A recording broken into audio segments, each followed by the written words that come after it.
सके और न वो मुझे छुड़ा ही सकें। तब तो मैं खुली गुमराही में पड़ गया। मैं तो तुम्हारे परवरदिगार पर ईमान लाया हूं, सो मेरी बात सुन रखो। हुक्म हुआ कि बहिश्त में दाखिल हो जा।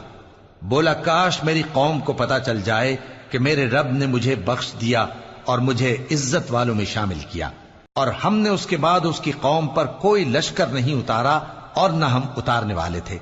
वो तो सिर्फ एक चिंगाड़ थी, सो वो उससे नागहां बुझ कर रह गए। बंदों पर अफसोस कि उनके पास जब कोई पैगंबर आता तो वो उससे तमस्खुर जरूर करते। क्या उन्होंने नहीं देखा कि हमने उनसे पहले बहुत से लोगों को हलाक कर दिया था? अब वो उनकी तरफ लौट कर नहीं आएंगे और सब के सब हमारे रूबरू हाजिर किए जाएंगे। और एक निशानी इनके लिए जमीन मुर्दा है कि हमने इसको जिंदा किया और इसमें से अनाज उगाया, फिर ये इसमें से खाते हैं, और इसमें खजूरों और अंगूरों के बाग पैदा किए।